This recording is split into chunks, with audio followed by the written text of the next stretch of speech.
Hi, my name is Juan. Welcome to Game News. And as sad as it is, we got no Silk Song yesterday. Man. Yeah, this is sad. It is what it is, man. It is what it is. And on today's video, we're gonna talk about the day before we'll have a beta test and apparently will return to Steam. A realistic Bodycam FPS game is causing a lot of controversial online and updates on Beyond Good and Evil 2. So guys, if you enjoy this type of content, subscribe to the channel, leave a like, comment something down below. It helps a ton. So without further ado, let's go straight to the news. The day before, developer announces beta test and Steam return. So guys, the day before was once one of the most anticipated games on Steam, but it has faced a series of controversies in recent months. From claims of using volunteers instead of paid workers to copyright issues involving the game's title, the game is no longer listed on Steam, so Fantastic has faced one controversy after another, leaving many people doubting the game's legitimacy. However, Fantastic is now claiming that a beta test is on the horizon and that the game will return to Steam in time for its November 10 release target. An admin on the day before Discord announced that Fantastic is planning a beta test to get helpful feedback from fans to improve the game further. Additionally, the admin reassured gamers that the studio is working hard to bring the game back to Steam. Despite this news, there is no official date given for the beta test or how the studio will go about getting the game back on Steam. The drama surrounding the day before has upset a lot of people, and it will take a lot for Fantastic to win back those who were once eager for the game. So let's see if they are telling the truth this time, which is actually hard to believe. I have already talked about this game on the channel. You can look it up if you want to know my in-depth opinion about the game. Here, I just want to make it clear that I don't trust Fantastic and this game is not worth your attention.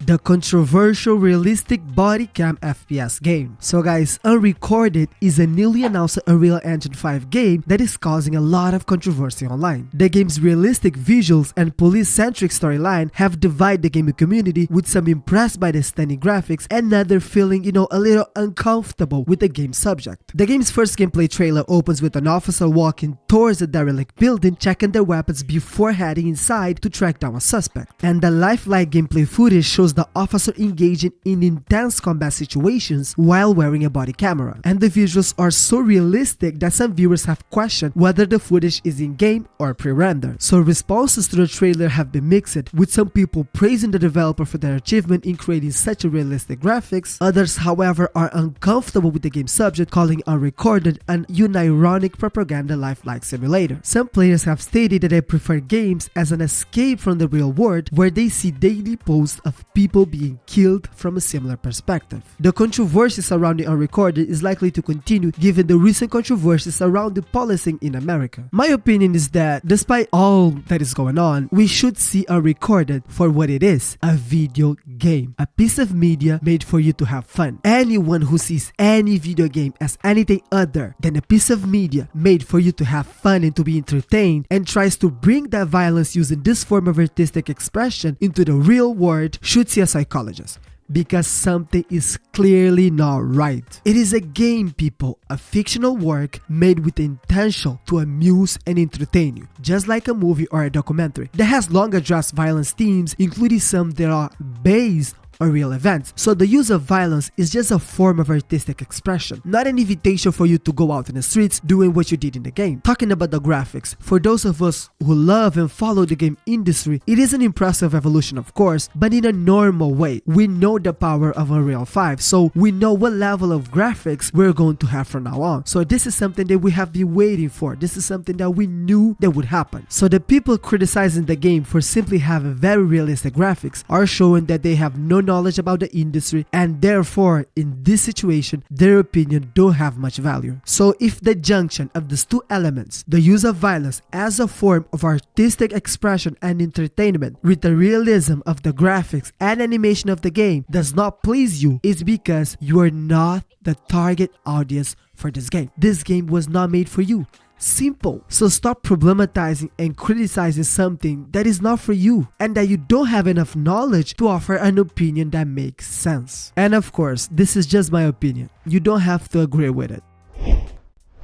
Beyond Good and Evil 2 update. So guys, first teased 50 years ago, Beyond Good and Evil 2 has been in development hell ever since. The sequel was revealed at E3 2017, but Ubisoft has apparently made very little progress on the project since then. In fact, Beyond Good and Evil 2 has now overtaken Duke Nukem as the most delayed AAA game in history. However, a new job listing from Ubisoft Barcelona has shed some light on the project. Guys, the listing is for a senior concept artist to work on Beyond Good and Evil 2, which suggests that the game is still in pre-production. Because guys, concept artists mainly provide reference for modelers, environment artists, and animators, indicating that unfortunately the game is not yet ready for fully scaled development. Furthermore, the job listing reveals that Ubisoft Barcelona is currently working on multiple unannounced AAA projects and supporting Rainbow Six Siege and Beyond Good and Evil 2. So this raises questions about the studio capacity to deliver on so many projects, especially with Beyond Good and Evil 2 being in development for so long. It's worth noting that Beyond Good and Evil 2 is being developed by Ubisoft Montpellier and not Ubisoft Barcelona. However, the fact that the main developer is currently under a labor investigation does not bode well for the game's future. So guys, Beyond Good and Evil 2 is one of those games that I always go back to watch the trailers and the gameplay demos because I really like the franchise and I was really excited about the game, but I don't have much hope that the game will release anytime soon.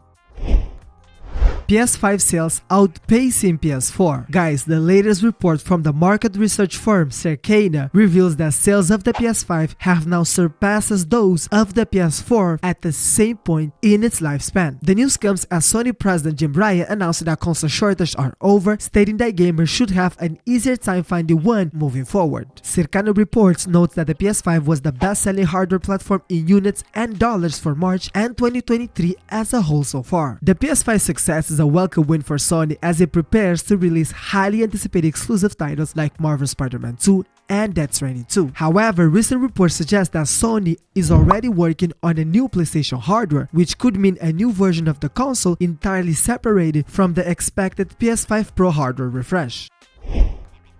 So guys, this is all from me for now. Thank you so much for watching the video. Don't forget to leave a like, subscribe to the channel, hit the bell, and of course, a huge hug, love, and peace.